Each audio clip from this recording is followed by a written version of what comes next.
오늘 우리에게 주시는 축복의 말씀 마태복음 6장 9절에서 13절입니다. 함께 읽도록 하겠습니다. 시작. 그러므로 너희는 이렇게 기도하라. 하늘에 계신 우리 아버지여, 이름이 거룩히 여김을 받으시오며 나라가 임하시오며 뜻이 하늘에서 이루어진 것 같이 땅에서도 이루어지이다. 오늘 우리에게 일용할 양식을 주시옵고 우리가 우리에게 죄지은 자를 사하여 준 것 같이 우리 죄를 사하여 주시옵고 우리를 시험에 들게 하지 마시옵고 다만 악에서 구하시옵소서. 나라와 권세와 영광이 아버지께 영원히 있사옵나이다. 아멘. 감사드립니다. 지난 그 7월 달에 7월 달과 그리고 8월 초까지 우리 유정기 목사님 아르헨티나 오셔서 저와 3주 가까이를 꼭 붙어 다녔습니다. 예. 그 30년 이상 이렇게 우리 목사님하고 알고 지내고 또 여러 차례 아르헨티나 오셨어도 이렇게 3주 동안 계속 붙어 다니면서 있었던 적이 없었는데 예, 매일 그냥 같은 공간에서 자고 같이 먹고 같이 움직이고 비행기도 같이 타고 버스도 같이 타고 뭐 이렇게 하면서 참 많은 이야기를 나누었었습니다. 그런 어떤 시간을 허락하신 하나님께 참 감사드리고요. 그래서 가고 나니까 가시니까 굉장히 뭔가 훅 하고 빠져나가는 것 같은 그런 느낌도 들고요. 그랬었습니다. 근데 가시고 나서 유 목사님이 오셨을 때 그 권사님은 그 결혼하기 전서부터 목사님을 알았고요. 아르헨티나에서. 그래서 이제 훈련도 잘 받고 했었던 그런 권사님인데 목사님 오실 때마다 꼭 식사 대접을 하고 그러셔서 이번에도 이제 연락을 했었습니다. 청년 때는 어렸을 때부터 알았으니까 제가 지난번까지는요 그 분에게 제가 반말로 했습니다. 청년부터 알았었으니까. 근데 이제는 뭐 교회에서 권사님 뭐 이렇게 하니까 만나도 이게 옛날처럼 그렇게 할 수 없어서 그랬어요. 서로 이제 조금 이렇게 겸연쩍고 하기도 하고 그랬었는데 어쨌든 만나서 식사를 맛있게 잘했습니다. 그리고 이제 헤어졌는데 다시 그 권사님 부부하고 또 다른 어떤 부부하고 만나서 그 뭔가 나눌 어떤 그러한 이야기들이 있어서 같이 식사를 또 한 번 할 수 있는 시간이 있었습니다. 근데 유 목사님을 대접했던 그 권사님이요, 남편이 목사님하고 저하고 그러니까 같이 이렇게 식사를 하고 간 뒤에 집에서 이야기하는데 아주 큰 충격을 받았다라고 그렇게 이야기를 하더라고요. 그래서 제가 깜짝 놀랐습니다. 충격을 받았다라고 해서 뭘 또 내가 실수한 게 있나, 우리가 실수한 게 있나라고 해서 무슨 충격을 받았느냐고 이렇게 얘기했더니 그 권사님이 그러더라고요. 그 부부가 이 목사님들이 오시고 뭐 목사님들 만나고 하면은 식사 대접을 굉장히 많이 했었다고 합니다. 그런데 식사 대접을 많이 했는데 그 목사님들하고 식사 대접을 하면서 성경 이야기를 유 목사님하고 저하고 얘기하는 것처럼 그렇게 깊숙하게 성경 얘기를 하는 목사님을 처음 봤대요. 저희들은 만나면 너무 자연스러운데 이분들에게는 목사님을 그렇게 대접했어도 성경 얘기를 거의 목사님들이 안 하셨는데 만나서 거의 대부분의 시간을 성경 얘기를 이렇게 하는 목사님들을 처음 보았다라고 하면서 그것이 충격이었다고 그렇게 이야기를 하더라고요. 그래서 저도 깜짝 놀랐습니다. 저도 충격을 받았어요. 아니 목사님들이 만나가지고 이야기를 하고 그렇게 식사를 하고 그러면은 성경 얘기를 많이 할 것 같은데 그렇게들 안 하셨나라고 하는 생각을 하면서 저도 깜짝 놀랐는데 사실 목사님하고 만나서 또 이렇게 개인적으로 교제를 하고 또 이번에 오셔가지고 그 3주를 이렇게 다니면서도 틈만 나면은 성경 얘기한 거죠. 저희들은요. 그게 이제 일상이었었으니까. 예.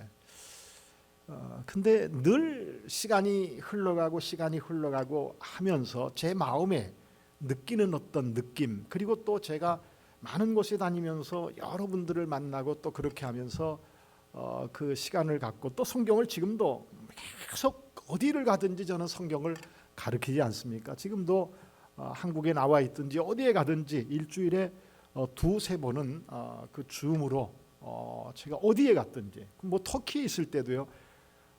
그 성경 공부하는 어떤 시간이 새벽 1시 반입니다.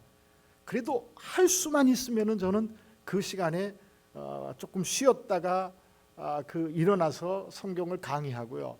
그리고 이제 잠깐 잠자고 스케줄을 소화하고 그렇게 하면서 다닙니다.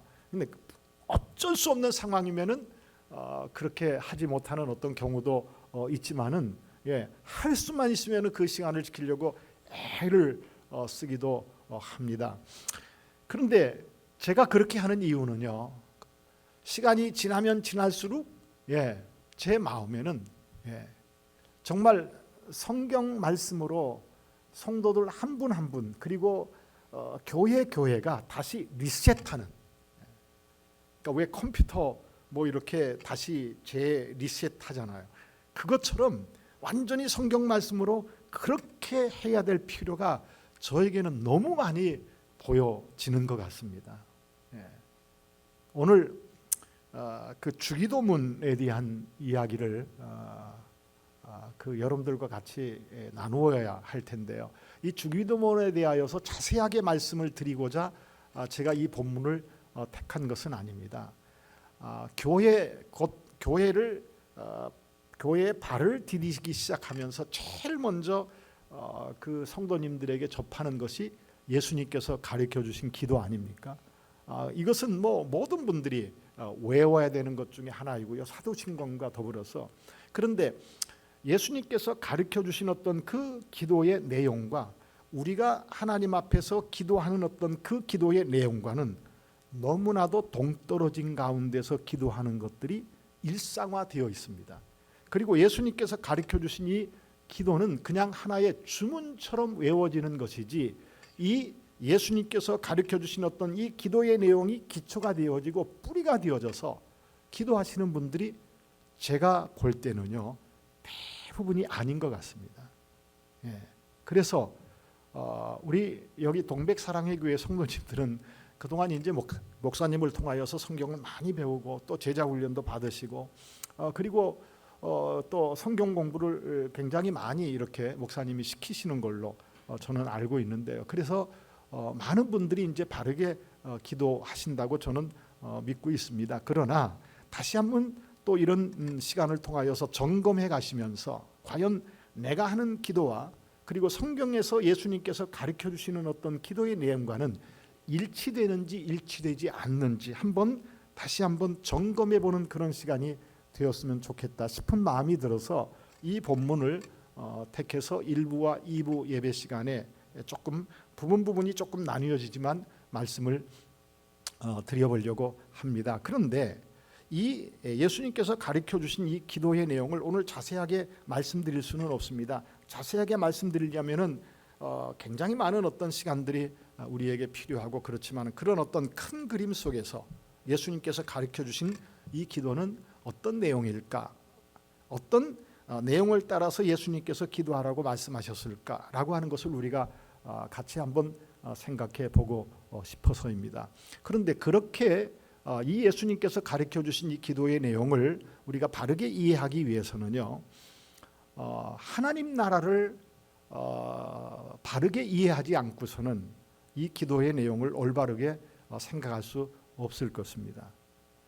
어느 목사님이 저한테 그러더라고요. 이 목사님이 제가 그 여러 곳에서 강의한 어떤 강의를 어떻게 해서 이제 들었었나 봅니다. 뭐 어떻게 들었는지 모르겠는데 이 목사님이 저한테 그런 얘기예요. 청년 때부터 저한테 이제 훈련 받고 한국에 나와서 이제 대학원 졸업하고 이제 목회하는 목사님이신데, 근데 이 목사님이 저를 만나더니 한 번은 그런 얘기예요. 아니, 경상도 말투로요. 아니 목사님, 어찌 목사님 설교는 모든 설교가 하나님 나라밖에 없습니까? 그래요. 하나님 나라밖에 없습니까? 사실 저는 그렇습니다. 저의 설교의 뿌리와 기초가 되는 것은 하나님 나라가 뿌리와 기초가 되어져서 설교하는 것이 아마 대부분일 것입니다. 왜냐하면 성경 66권 전체 이야기가 하나님 나라의 가 중심이 되어져서 그 뿌리가 되어지고 기초가 되어지고 뼈대가 되어지고 거기에다가 이렇게 입혀진 어떤 그런 내용들이 성경 66권 안에서 얼마나 깊이 있게 이야기해 가는지 모릅니다. 저는 그러기에 제가 무슨 이야기를 해 가든지 하나님 나라를 언급하고 그 나라를 생각해 가면서 성경 말씀을 이해해 가는 것은 바람직할 것이다라고 해서 저는 그 하나님 나라를 이야기하는데요. 오늘 예수님께서 가르쳐 주신 어떤 기도도 역시 마찬가지로 하나님 나라를 바르게 이해하지 않고서는 이 예수님께서 가르쳐 주신 기도도 바르게 이해할 수 없습니다. 그래서 제가 하나님 나라를 여러분들에게 말씀드렸던 그 내용을 다시 한번 아주 짧은 시간 안에 말씀을 드려가면서 이 이야기를 좀 이어가 보도록 하겠습니다. 사실 한번 성경 가지고 오신 분들은요, 꼭 한번 같이 저랑 천천히 한번 같이 찾아가시면서 확인을 해가시면서 좀 이해를 하셨으면 좋겠고요. 성경을 혹시 가지고 오지 않으신 분들은 그냥 차분하게 한번 들어보시면 좋을 것 같습니다. 집중하셔서 들으시면서 성경에서 하나님 나라를 어떻게 이해하고 말씀하고 있는지, 그리고 그 하나님 나라와 예수님께서 가르쳐 주신 어떤 기도와 어떤 관계 속에서 내가 기도를 이해하고 또 예수님께서 가르쳐 주신 그 기도대로 내가 기도를 해갈 수 있을 것인가라고 하는 것을 좀 생각했으면 좋을 것 같습니다. 먼저 마태복음 안에서요, 이 지금 마태복음 6장 9절서부터 오늘 13절 말씀을 그 성경 본문을 택했는데, 그런데 이 마태복음 6장에서 이야기되어지고 있는 예수님께서 가르쳐 주신 이 기도가 어떤 큰 그림 속에서 우리에게 그 이야기되어지고 있는지 한번 보도록 하겠습니다. 언젠가도 저는 여러분들에게 말씀드렸던 기억이 제게는 있는데요. 마태복음 4장을 한번 보겠습니다. 4장을 보시면 23절입니다.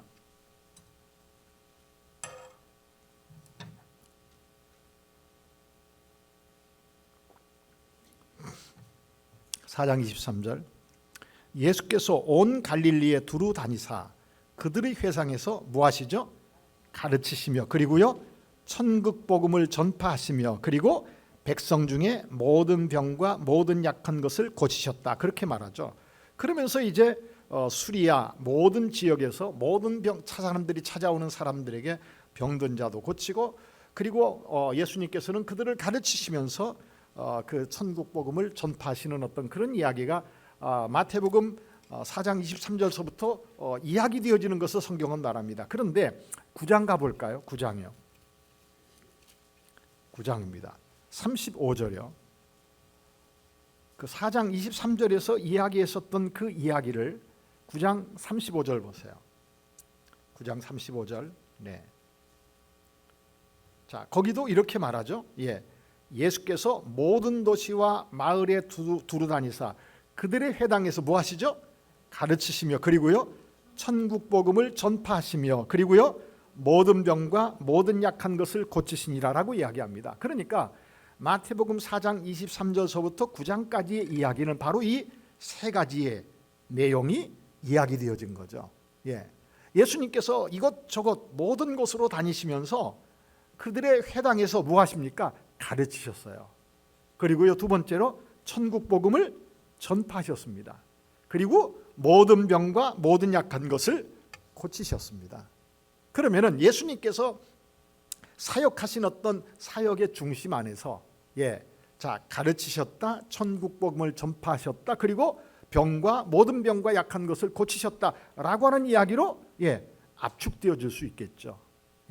그런데 예수님께서 이렇게 가르치셨다, 천국 복음을 전파하셨다, 모든 약한 것과 병을 다 고치신 예수님의 그 모든 내용 안에는 무엇이 중심일까라고 하는 것이죠. 그것은 천국 복음입니다. 천국 복음을 가르치신 거고요. 천국 복음을 전파하신 거고요. 그리고 천국 복음이 예수님이 선포하실 때 단순하게 보통 사람들처럼 말로써 전파하신 것이 아니라, 천국 복음을 가르치실 때 말로써 가르치신 것이 아니라, 예수님께서 천국 복음을 가르치시고 전파하실 때는 능력과 함께, 그 천국 복음의 능력이 함께 나타나지는 그러한 가르침이었음을 성경은 우리에게 보여주고 있는 것이죠. 그러므로 우리는 과연 천국 복음, 하나님 나라가 과연 무엇일까라고 하는 것을 우리가 생각을 해보는 것은 당연할 것입니다. 그리고 하나님 나라가 왜 중요하냐? 이 중간에 우리는 마태복음 5장, 6장, 7장을 산상보훈이라고 이야기하는데, 이것도 천국 복음 안에서 가르치신 내용이다라고 하는 이야기죠. 그 안에 무엇이 있습니까? 예수님께서 가르쳐 주신 기도가 있어요. 그러므로 바로 하나님 나라를, 천국 복음을 우리가 무엇인가라고 하는 것을 바르게 인식하지 못한다고 하면은 이 예수님께서 가르쳐 주신 이 기도도 역시 마찬가지로 바르게 알아차리기가 어렵다라고 하는 이야기죠. 10장 말씀도 한번 보실까요? 10장이요. 그렇게 예수님께서 천국 복음을 가르치시고 전파하시고 그리고 천국 복음을 능력으로 나타나신 그 예수님께서 거기 1절 볼까요? 예수께서 그의 12 제자를 부르사 더러운 귀신을 쫓아내며 모든 병과 모든 약한 것을 고치시는 권능을 주시고 두 사람씩, 5절 보세요. 이에 12를 보내버리시며 명하여 이르시되 라고 두 사람씩 짝을 지어서 보내는 이야기를 성경은 말합니다. 그런데 7절 볼까요? 7절이요. 가면서 전파하여 말하되, 다 같이 읽을까요? 시작. 천국이 가까이 왔다 하고, 그렇게 말하죠. 그러니까 두 사람씩 보내면서 병든 자를 고칠 수 있는 그런 능력도 주시면서, 그런데 전파해야 될, 선포해야 될 중심의 이야기가 무엇입니까? 천국이 가까이 왔다라고 선포하면서 병들을 고칠 것을 예수님께서는 말씀하고 있습니다. 그런데 예수님께서 이렇게 천국 복음을 가르치시고 그리고 전파하시고 그리고 그 천국 복음이 능력으로 나타나지는 그런 이야기가 마태복음 4장 23절서부터 이야기되어지기 시작하는데, 그런데 그 전에 3장을 볼까요? 3장이요. 아마 예전에 들으셨던 기억이 나시는 분들도 있으실 것입니다. 3장 1절이요. 그때에 세례 요한이 이르러 유대 광야에서 전파하여 말하되, 그 다음 2절 다 같이 읽을까요? 시작. 회개하라, 천국이 가까이 왔느니라. 회개하라, 무엇이 가까이 왔다고요? 천국이 가까이 왔느니라, 그렇게 말하죠. 그런데 예수님께서 이제 세례 요한의 소개를 통하여서 그 예수님이 세례를 받으시고 공생애를 시작하시는 그 이야기가 이제 3장 13절부터 쭉 이야기되어지는데, 이제 17절 보겠습니다. 4장 17절이요. 4장 17절입니다. 자, 세례 요한은 광야에서 회개 세례를 그 사람들에게 주고 선포하면서 회개하라, 천국이 가까이 왔다라고 이야기하는데, 예수님도 공생애를 시작하시면서 17절이요. 한번 같이 읽을까요? 시작. 이때부터 예수께서 비로소 전파하여 이르시되 회개하라, 천국이 가까이 왔느니라. 자, 예수님도 갈릴리에 오셔서 하나님의 나라를, 하나님의 복음을 전파하고 있는데, 그 중심의 이야기가 무엇이었습니까? 회개하라, 천국이 가까이 왔느니라 라고 이야기합니다. 뭔가 한번 여러분들, 지금 세례 요한도 예수님도 회개하라, 천국이 가까이 왔느니라 라고 하는 이 이야기를 들으시면서, 성경을 통하여서 보시면서 생각나지는 것이 없습니까? 혹시 회개하라, 천국이 가까이 왔느니라 라고 이야기할 때 혹시 생각나지는, 자, 우리는 일반적으로 대부분의 모든 분들이요, 예수 믿고 구원받으세요. 그래서 예수를 믿었어요. 그리고 구원받은 사람은, 예수님을 믿는 사람은 새 생명을 얻고, 이 사람은 죽은 다음에 어디 간다고 말하죠? 천국 간다, 하나님 나라 간다 라고 이야기하죠. 틀린 얘기 아닙니다. 옳은 얘기입니다. 그런데 지금 세례 요한도 그렇고요, 예수님도 그렇고요, 회개하라, 천국에 갈 것이다 라고 그렇게 말하지 않죠. 그럼 뭐라고 말하죠? 천국이 가까이 왔느니라 라고 성경은 말합니다. 자, 아까 10장 다시 볼까요? 10장 보세요. 7절이요. 제자들에게 가면서 전파하여 말하되, 어떻게 말하라고 이야기하죠? 10장 7절 거기 또 한번 읽을까요? 시작. 가면서 전파하여 말하되 천국이 가까이 왔다라고 말하라, 그렇게 말하죠. 그러니까 지금 성경에서는요, 신약성경 복음서가 시작되어지면서 하나님 나라를 이야기할 때는 회개하라, 그리하면 너희가 죽음 이후에 천국에 들어갈 것이다 라고 말하고 있지 않고, 회개하라, 천국이 우리가 살고 있는 이 땅에 어떻게 해요? 가까이 왔다라고 이야기합니다. 가까이 왔다라고 이야기합니다. 자, 그런데 지금 우리는 예수님께서 가르쳐 주신 마태복음 6장 또 한번 가보세요. 거기도 어떻게 이야기하느냐 하면은요, 6장 9절입니다. 거기도 이렇게 말하죠. 그러므로 너희는 이렇게 기도하라. 예수님께서 가르쳐 주신 기도입니다. 너희는 이렇게 기도하라. 하늘에 계신 우리 아버지여, 이름이 거룩히 여김을 받으시오며, 그 다음 10절이요. 나라가 임하시며, 나라가 어떻게 어디에 이 땅에 임하게 해달라고 기도할 것을 말하잖아요. 죽음 이후에 천국 들어가게 해주십시오라고 그렇게 기도하라고 예수님께서 가르치지 않고, 하나님의 그 나라가 이 땅에 임하기를 위해서 기도하라고 성경은, 예수님은 말씀하고 있단 말이에요. 그리고 그 다음이요. 자 10절이요. 나라가 임하시며, 그 다음 계속 읽어볼까요? 시작. 뜻이 하늘에서 이루어진 것 같이 땅에서도 이루어지이다. 자, 하나님의 뜻이 하늘에서, 하나님 나라에서는 온전히 다 이루어지죠. 그렇지 않습니까? 그런데 그런 것처럼 이 땅에서도 하나님의 그 뜻이 이루어지게 해 주십시오 라고 기도하라고 예수님께서 가르치고 계시죠. 그렇다고 하면은 회개하라, 천국이 가까이 왔느니라, 그리고 나라가 임하게 해 주십시오라고 기도를 하라고 예수님께서 말씀하고 계시는데, 그렇다면 예수님께서 가르쳐 주신 하나님의 나라는 어떤 나라일까라고 하는 거죠. 우리는 일반적으로 대부분의 사람들이 죽음 이후에 천국 가는 것으로 생각하면서 그렇게 죽음 이후에 하나님의 영광에 들어갈 그 소망을 안고 살아가는데, 예수님께서는 그렇지 않고요, 이 땅에 하나님의 나라가 임하는 것으로 성경은 말씀하고 있더라라고 하는 이야기죠. 그래서 예전에 한번 자세하게 여러분들에게 설명을 드릴 때 들으신 분들은 기억이 나시나요? 근데 제가 많은 곳을 다니면서 이 하나님 나라를 너무나도 중요해서 이야기를 해가지만은요, 들을 때는 알아들은 것 같은 그런 어떤 그 얼굴빛을 보입니다. 그런데 그렇게 보여서 그 알아차린 분과 식사 자리에 가서 이렇게 이야기를 하다 보면은요, 전혀 또 아니고요. 그러면은 또 저는 절망합니다. 그러면은 또 이야기를 해요. 그러면은 그래요. 그 다음에 또 만나서 이야기를 할 기회가 있어서 얘기해 보면요, 전혀 또 기억을 못 하셔요. 왜 그런 것 같습니까? 우리의 그 선입견은요, 우리에게 이미 입력되어 있는 하나님 나라는요, 죽음 이후에 하나님 나라가 하나님 나라에 간다라고 하는 것이 너무 강하게 뿌리 깊게 내려 있어서, 제가 말씀드립니다. 틀린 얘기는 아니라고요. 그러나 그 하나님 나라는요, 죽음 이후에서부터 시작되어지는 것이 아니라 이 땅에서부터 시작되어지는 겁니다. 이 땅에서부터요.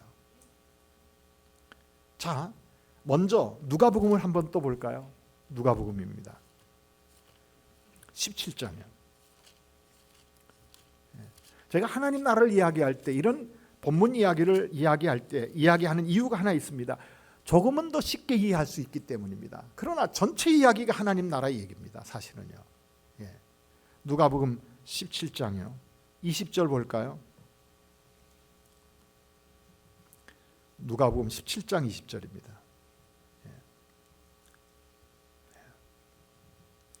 17장 20절. 네. 자, 바리새인들이 하나님의 나라가 어느 때에 임하나이까. 이 바리새인들은 구약 성경을 잘 알고 있었던, 율법을 잘 지키는 사람들이었죠. 그런데 이 유대인이었습니다. 이 바리새인들이 하나님의 나라가 어느 때에 임하나이까. 그러면은 이 바리새인들은요, 죽은 다음에 하나님 나라에 들어간다고 생각을 했나요? 아니었어요. 바리새인들은 하나님의 나라가 어느 때 임하나이까라고 묻는 것은요, 이 바리새인들은, 유대인들은 죽은 다음에 하나님 나라에 들어간다고 생각한 것이 아니라 이 땅에 하나님 나라가 오는 것으로 생각했기 때문에 예수님께 이렇게 질문하는 겁니다. 바리새인들은 하나님을 제대로 안 믿은 사람이고, 마태복음 5장, 6장, 7장, 특별히 23장에서는 바리새인들과 서기관들에 대하여서 심각하게 예수님께서 화 있을진저 외식하는 자들아라고 그렇게 책망을 받았던 사람들의 신앙 안에서 뭘 배울 것이 있을까라고 하는 생각을 해보실 수도 없지 않아 있을 것 같습니다. 그런데 누가복음 한번 23장을 한번 보세요. 여기 잠깐 접어놓으시고 23장 먼저 한번 보세요.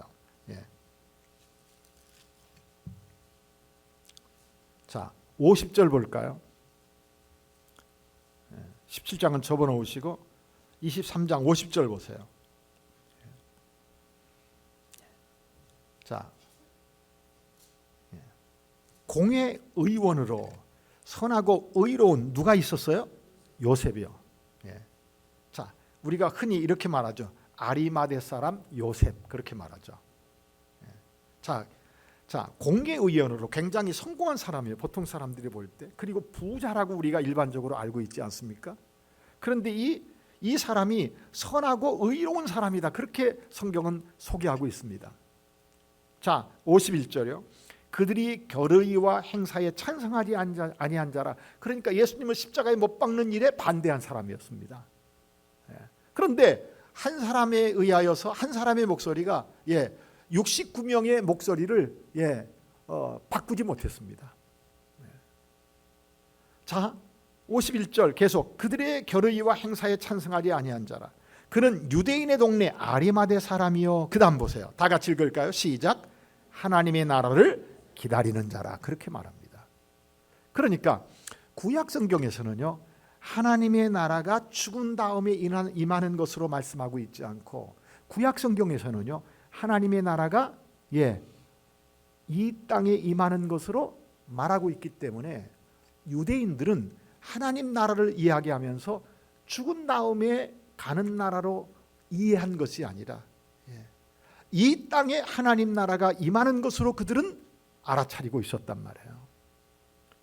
그래서 아리마대 사람 요셉도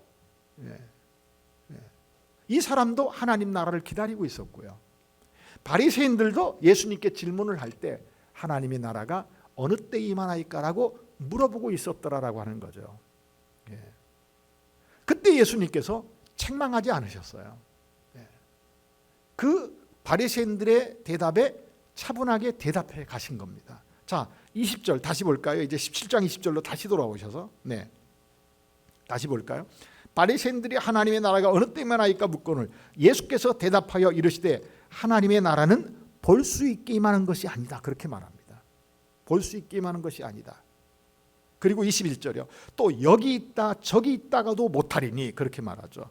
여기 있다 저기 있다 라고도 말할 수 없다. 그렇게 말합니다. 그리고요, 하나님의 나라는 어디에 있다고 말하죠? 너희 안에 있다라고 이야기합니다. 그럼 성가대원들만 대답해 보실까요? 언제나 제일 큰 목소리로 대답을 하십니다. 성가대원들만 한번 대답해 보세요. 그럼 너희 안에 있다라고 하는 이야기는 어디에 있다는 이야기입니까? 그 대답하실 줄 알았습니다. 여러분들 틀린 얘기예요. 그게요. 그래서 우리는 일반적으로 흔히 하나님의 나라가 너희 안에 있다라고 이야기하니까 우리의 마음속에 있는 것이구나 라고 이야기하기가 쉽습니다. 물론 예수를 믿는 사람의 마음 안에 하나님 나라가 임한 것은 사실이죠. 그러나 오늘 본문에서 이야기할 때 하나님의 나라가 너희 안에 있다라고 하는 이야기는 성경을 오해하고 이야기한 이야기입니다. 왜 오해한 이야기냐 한번 보세요. 20절부터 다시 볼까요? 바리새인들이 하나님의 나라가 어느 때 임하나이까 묻죠. 자, 바리새인들은 예수님을 믿었나요? 믿지 않았나요? 안 믿었어요. 그러면은 하나님의 나라가 너희 안에 있다라고 하는 이야기가 마음이라고 생각한다고 하면은요, 예수님을 안 믿는 바리새인들의 마음에 하나님 나라가 임했다라고 하는 것이 되어지잖아요. 말이 됩니까? 안 됩니까? 안 되는 거죠. 안 되는 거예요. 그러므로 너희 안에 있다라고 하는 이 이야기가 우리의 마음에 있다라고 하는 것으로 오해하면은 안 된다라고 하는 이야기입니다. 그러면은 이 이야기는 무슨 얘기냐? 다시 한번 보세요. 네. 바리새인들이 하나님의 나라가 어느 때 임하나이까 묻거늘 예수께서 대답하여 이르시되 하나님의 나라는 볼 수 있게 임하는 것이 아니다라고 이야기합니다. 그것은요, 시공간을 초월해 있는,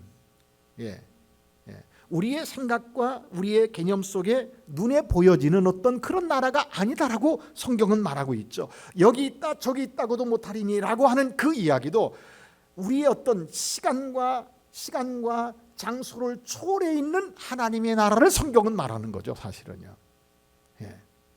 그런데 그렇다고 하면은 볼 수 있게 임하는 것이 또 아니고 여기 있다 저기 있다고도 못하는 그러한 나라도 아니고, 그렇다면은 하나님의 나라는 너희 안에 있다라고 하는 이 이야기는 그럼 무슨 얘기냐라고 하는 이야기예요.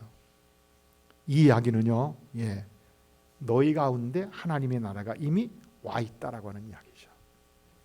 너희가 살고 있는 너희 가운데 그 얘기입니다. 너희 안에 있다라고 하는 얘기는 우리 마음이 아니라, 그런데 너희는 하나님의 나라가 이미 너희 가운데 와 있는데 너희는 뭐 하고 있어요? 못 본다는 이야기입니다.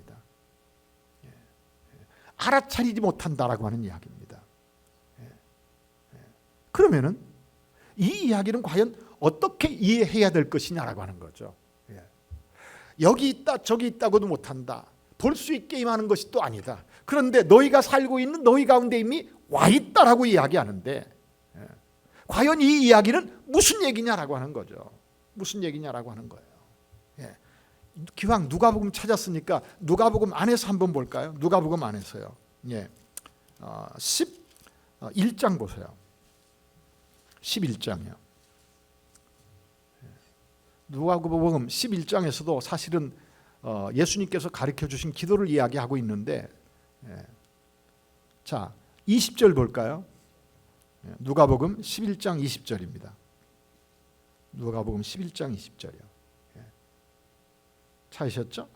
그러나 내가 만일 하나님의 손을 힘입어 귀신을 쫓아낸다면, 그렇게 말하죠.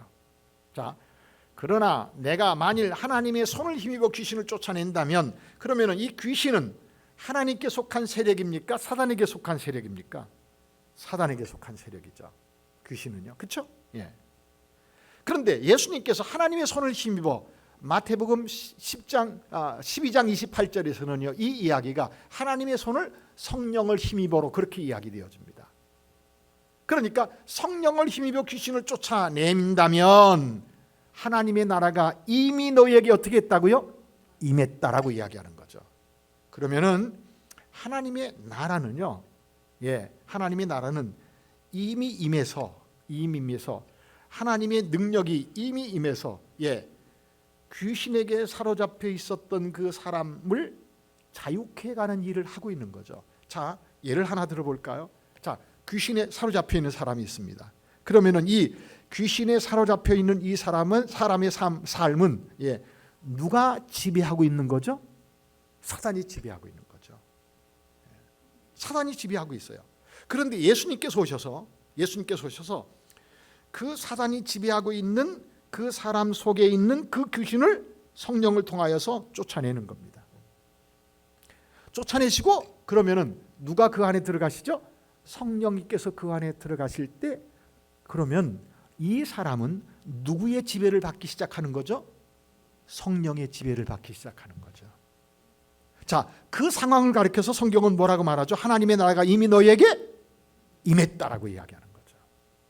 이해되시겠습니까? 하나님의 나라가 이미 임했다, 회개하라 천국이 가까이 왔다라고 하는 이야기는 죽음 이후에 우리가 들어가는 하나님 나라와 어떤 차이가 있느냐 하면은 바로 이런 차이입니다. 성경에서 우리에게 지금 제가 마태복음 복음서 안에서만 몇몇 곳을 찾아서 읽어드렸는데 하나님의 나라는요 장소적 개념에서 지금 복음서에서는 이야기하고 있지 않잖아요. 그렇죠? 그럼 성경에서 복음서에서 우리에게 이야기하고 있는 하나님의 나라는 통치적 개념입니다. 통치. 자, 이 통치적 개념을 쉽게 이해하기 위해서 골로새서를 한번 보실까요? 골로새서 1장입니다. 신약성경 골로새서 1장이요. 제가 가지고 있는 성경은 323페이지인데요. 323페이지. 골로새서 1장 23절이요. 13절이요. 골로새 1장 13절. 찾으셨죠? 한번 먼저 다 같이 한번 읽어볼까요? 시작. 그가 우리를 흑암의 권세에서 건져내사 그의 사랑의 아들의 나라로 옮기셨으니. 자, 여기 보세요. 자, 그가 우리를 어디에서요? 흑암의 권세에서. 그러면은 예수 믿지 않는 사람들은 다 어느 권세에 있습니까? 흑암의 권세에 있습니다. 사단의 권세에 있습니다. 그러면은 그 사단의 권세 아래에 있는 사람들은 다 누구를 왕으로 섬기죠? 사단이를 왕으로 섬깁니다. 그렇죠? 그런데 예수님께서 이 땅에 오셔서 성령을 통하여 예수 믿게 만드시고 그 흑암의 권세에 사단의 나라에서 우리를 어떻게 했다고요? 건져내셨다라고 이야기하죠. 여러분들 예수 믿으시나요? 그러면 여러분들은 이미 어디에서? 예수 믿기 전에 사단의 권세 아래에서 사단의 나라에서 건져냄을 받은 사람이죠. 자, 그 다음 보세요. 그가 우리를 흑암의 권세에서 건져내사, 그 다음 다 같이요. 시작. 그의 사랑의 아들의 나라로 옮기셨으니. 그럼 여러분들은 예수 믿으시나요? 그럼 사단의 권세에 건져냄을 받고 어디로 옮겨졌습니까? 그렇죠. 사랑의 아들의 나라. 그러면은 그의 사랑의 아들의 나라에 옮겨진 사람은 누구를 왕으로 섬깁니까? 하나님을요. 예수님을요. 여러분들 이 사실을 믿으시나요? 그럼 여러분들은 이미 어디에 와 있나요? 하나님 나라에 와 있나요? 그러면 회개하라라고 하는 이야기는 무슨 얘기입니까? 회개하라 천국이 가까이 왔느니라라고 하는 이야기는 회개하라라고 하는 얘기는 무슨 얘기입니까? 여러분들 내가 누구를 속였습니다. 내가 아무도 모르는 사이에서 뭔가 죄지은 잘못 행한 것이 있습니다. 그것을 용서해 주십시오. 물론 그 얘기도 되겠죠. 그런데 회개하라 천국이 가까이 왔다. 하나님 나라는 누구를 바꾸라는 얘기죠? 왕을 바꾸라는 얘기입니다. 회개하라라고 하는 이야기는 그럼 하나님 나라의 관점에서 보면 이 회개는 나는 예수를 믿지 않을 때 누구를 왕으로 섬기고 있었습니까? 누구를요? 사단이를요. 자, 그러면 회개하라라고 하는 이야기는 뭘 바꾸라는 얘기입니까? 왕을 바꾸라는 얘기죠.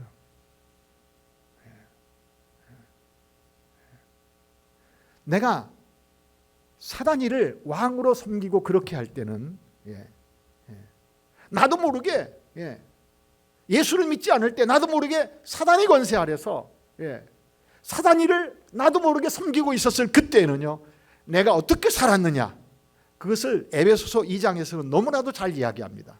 또 볼까요? 성경 너무 많이 찾죠? 죄송합니다. 에베소서 2장. 근데 이렇게 자꾸 찾아버릇하는 것이 좋고요, 확인을 성경을 통해서 확인하는 것은 더 좋습니다. 에베소서 2장이요. 신약성경 310페이지입니다. 신약성경 310페이지요. 1절 볼까요? 1절이요. 신약성경 2장 1절. 그는 허물과 죄로 죽었던 너희를 살리셨도다. 그렇게 말하죠. 그러니까 예수를 믿지 않을 때 우리는 나도 모르게 허물과 죄로 죽어 있었어요. 그런데 예수를 믿음으로 하나님께서 성령을 통하여 나를 살려낸 겁니다. 자, 근데 2절에 이렇게 말하죠. 그때의 너희는 허물과 죄로 죽었던 때에 그때의 너희는 그 가운데서 행하여 허물로 죄로 죽었던 가운데서 행하여 뭐라고 말합니까? 이 세상 풍조를 따르고, 그렇죠? 이 세상 풍조를 따르고, 그리고 뭘 따랐어요? 공중의 권세 잡은 자를 따랐으니. 이 공중의 권세 잡은 자가 누굽니까? 사탄이죠. 곧 지금 불순종의 아들들 가운데서 역사하는 영이라. 사단이가 하나님의 말씀에 순종하지 않는 사람들의 가운데서 역사하는 영으로. 3절입니다. 전에는 우리도 다 그 가운데서 예수를 믿지 않을 때 허물과 죄로 죽었었던 그때에는 우리도 다 그 가운데서 무엇을 따라? 우리 육체의 욕심을 따라 지내며 육체와 마음에 원하는 것을 하여 다른 이들과 같이 본질상 진노의 자녀였더니라고 성경은 말하죠. 여러분들, 이것이 허물과 죄로 죽어 있었던, 공중의 권세 잡은 자를 따라가면서 살았었던 그 상황을 이야기합니다. 세상 풍조를 따르고요, 육체 욕심을 따라 지내고요, 육체와 마음에 원하는 것을 하여. 이것을 쉽게 얘기하면 뭐라고 이야기하는 겁니까? 내가 하고 싶은 대로 하면서 살아가는 겁니다. 이 세상에서 이 세상 사람들이, 예수님을 믿지 않는 사람들이 욕심내면서 살아가는, 이 예수를 믿지 않는 사람들이 성공이라고 하는 어떤 성공의 그 잣대에 따라서 살아가는, 예수를 믿지 않는 사람들이 자기의 성공을 이루기 위하여서 사람들을, 힘없는 사람들을, 선한 사람들을 속이면서 거짓말하면서 자기 욕망을 충족시키고 해가면서도 자기가 뭘 잘못하고 있는지조차도 알아차리지 못하고, 그리고 이 세상은 그런 사람들을 바라보면서 박수치고 나도 어쩌면 어떻게 하면 저 사람처럼 될 것인가 라고 하는 것을 배워가면서 살아가는. 그런데 우리는 그런 세계관, 그런 삶을 쫓아서 살아가는 사람들을 틈바구니에서 하나님께서 우리를 뭐 했다고요? 건져내신 겁니다. 그 세상에서 우리를 건져내셨어요. 그리고 우리를 어느 나라로? 하나님 나라로 옮겨놓으셨습니다. 하나님 나라로 옮겨놓으셨어요. 그래서 여러 차례 읽었잖아요. 에베소서 2장 6절에서 뭐라고 말합니까? 그리스도와 함께 하늘에 어떻게 했어요? 앉혔다라고 이야기하죠. 앉혔다. 그럼 여러분들은 어디에 앉아 있습니까? 하늘에 앉아 있는 거죠. 이미 하나님 나라에 들어와 있는 사람들입니다. 천국 가게 해주십시오라고 하는 그 기도가 아니라 이제는 하나님 나라의 그 천국의 백성으로 오늘 살아가게 하시니 감사합니다. 그렇게 기도하셔야 되죠. 자, 이것을 생각할 때 예수님께서 가르쳐 주신 기도가 이해가 될 겁니다. 하늘에 계신 우리 아버지여, 이름이 거룩히 여김을 받으시오며, 그 다음이요. 그럼 나라가 임하게 해달라고 하는 그 기도는 어떤 이야기일까요? 나라가 임하게 해주십시오. 그리고 그 다음, 뜻이 하늘에서 이루어진 것 같이 땅에서도 이루어지이다 라고 하는 얘기는 무슨 얘기일까요? 나라가 임하옵시며 라고 하는 이야기는요, 하나님의 그 거룩한 통치가 우리가 살고 있는 이 땅에 임하게 해달라고 하는 그 기도겠죠. 그렇지 않습니까? 하나님의 통치가 내 삶의 모든, 내가 살아가는 모든 영역 속에 임하게 해달라고 하는 어떤 그런 기도겠죠. 그렇지 않습니까? 자, 하나님 나라를 성경에서는 어떻게 이야기하고 있다고요? 왕권입니다. 통치입니다. 하나님이 통치하시는 그 통치 아래 들어온 것이 하나님 나라가 임했다라고 하는 이야기예요. 죄의 사슬, 사단의 세력의 통치 아래 있었던 내가 하나님의 성령의 역사를 통하여서 건진받아서 하나님이 통치하시는 하나님의 그 나라에 내가 옮겨오게 되었다라고 하는 그것을 성경은 하나님 나라가 임했다라고 하는 것으로 성경에서 우리에게 이야기한다고 하면은, 나라가 임하오시며 라고 하는 이야기는 그 하나님의 거룩한 통치가 내가 살아가고 있는 모든 삶 속에 하나님의 통치가 이루어지게 해주십시오라고 하는 이야기 아닐까요? 그러면 뜻이 하늘에서 이루어진 것처럼 땅에서도 이루어지다라고 하는 것을 우리 개인적인 어떤 삶 속에서 한번 생각하면서 이 내용을 생각한다고 하면은요, 하늘에서는 하나님의 뜻이 온전히 이루어집니다. 그렇지 않습니까? 이제 하나님 나라가 내 삶 속에서 이루어져 있다고 하면은 하나님, 작은 것이나 큰 것이나 모든 어떤 일들 속에 하나님의 뜻이 이루어지게 하여 주시옵소서. 내가 사업터에 나가서 사업을 행할 때에도 하나님의 뜻이 이루어지게 해 주십시오. 우리의 자녀의 삶 속에서도 하나님의 뜻이 이루어지게 해 주십시오. 하늘의 영역에서 하나님 나라에서 하나님의 그 거룩한 통치가 온전히 이루어지는 것처럼요, 하나님의 그 뜻이 아름답게 이루어지는 것처럼 내가 살고 있는 나의 삶의 모든 영역 속에서도 내가 하고 있는 모든 삶의 그 아주 작은 것이나 큰 것이나 그 모든 어떤 상황 속에서 하나님의 그 뜻이, 하나님의 온전하신 뜻이 이루어지기를 간청하는 것이 예수님께서 가르쳐 주신 기도의 첫 번째 부분이더라라고 성경은 말씀하고 있단 말이에요. 여러분들 한번 곰곰이 생각해 보세요. 하나님의 나라가 임하시오며 뜻이 하늘에서 이루어진 것처럼 땅에서도 이루어지기를 원합니다 라고 하는 어떤 그런 기도를 드리는 그 사람들은요, 자기 이기적인 욕심을 따라 내가 원하는 대로의 그런 어떤 기도를 하나님 앞에 드릴 수 있습니까? 없죠. 그런데 나는 내가 원하는 대로의 삶을 따라서 살아가겠다고, 그리고 내가 목적한 바를 포기하지 못하겠다고, 하나님 그것만이 이루어져야 내가 하나님이 살아계심을 믿는 증거가 되겠사오니 이루어지게 해주십시오. 이루어지지 않는다면 그것은 하나님이 나를 사랑하지 않는다는 증거이고 나와 함께하지 않는다는 증거라고, 여러분들 때를 쓰면서 기도하는 그 기도가 성경에서 우리에게 말씀하고 있는 정상적인 기도일까라고 하는 거죠.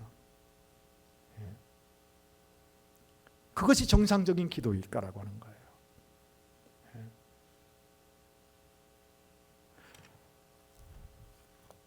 요한일서 5장 볼까요? 요한일서 5장입니다. 13절이요.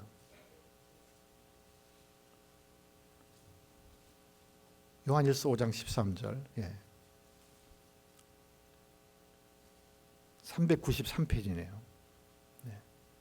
내가 하나님의 아들의 이름을 믿는 너희에게 이것을 쓰는 것은, 내가 하나님의 아들의 이름을 믿는 너희에게 이것을 쓰는 것은 너희로 하여금 너희에게 영생이 있음을 알게 하려 함이라. 그렇죠. 요한일서가 기록되어진 이유를 이렇게 말합니다. 너희에게 영생이 있다라고 하는 것을 알게 하기 위해서, 이미 예수 믿는 너희에게는 영생이 있다라고 하는 것을 확신시키기 위하여서 요한일서가 기록됐다, 그렇게 말합니다. 그러면서 14절이요. 그를 향하여 우리가 가진 바 담대한 것이 이것이니, 영생을 얻은 사람들이 가지고 있는 담대한 것이 있다고 말합니다. 그게 뭐요? 그 다음 같이 한번 읽어볼까요? 시작. 그의 뜻대로 무엇을 구하면 들으십니다. 이게 기도입니다. 그의 뜻대로 무엇을 구하면 들으십니다. 하나님의 뜻대로 무엇을 구하면 들으십니다. 15절이요. 우리가 무엇이든지 구하는 바를 들으시는 줄을 안즉, 여기 그러면 무엇이든지는 어떤 무엇이든지입니까? 그의 뜻대로 무엇이든지 구하면이죠. 내가 원하는 무엇이든지가 아니라 하나님이 뜻하시는 그 모든 것을, 내가 예수를 믿는 사람이기에 나는 사단이 통치하는 나라에서 하나님이 통치하는 나라로 옮겨왔기 때문에 그 나라는 내 욕망과 내 야망을 성취시키는 그런 나라가 아니라 하나님의 그 거룩한 뜻이, 하나님의 거룩한 통치가 이루어지는 그러한 나라이기에 그 나라 백성으로서 하나님 앞에 하나님 앞에 담대히 구할 것이 있는데 그것은 무엇이라고요? 하나님의 뜻대로 구하는, 너희는 먼저 그의 나라와 그의 의를 구하라 라고 하는 그 기도가 바로 무엇입니까? 하나님의 거룩한 나라가, 하나님의 그 거룩한 통치가 내 생각과 내 마음에, 내 삶의 모든 영역에 자리 잡게 해주시고, 그래서 하나님의 그 거룩한 뜻이 하나님의 통치하는 그 모든 세계에서 온전히 이루어지는 것처럼, 하나님, 내가 하고 있는 모든 삶의 영역 속에서도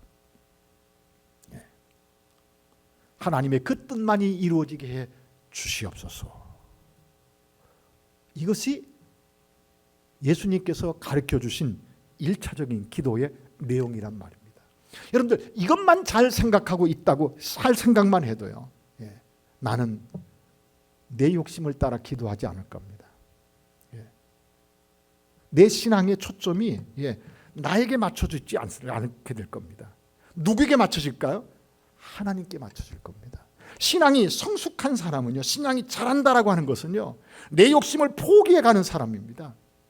신앙이 자라가는 사람은요, 하나님의 뜻이, 하나님의 그 마음이 성경 말씀을 통하여서 내 안에 심겨지고, 내 욕망과 내 야망은 점점 내게서 상관이 없어지기 시작하고, 내가 원하는 대로 삶이 아니라 하나님께서 성경을 통하여서 우리에게 말씀하시는 그 말씀에, 제가 이런 표현을 씁니다. 쇠뇌당하여서 무엇을 하든지 하나님의 말씀이 먼저 생각나지고,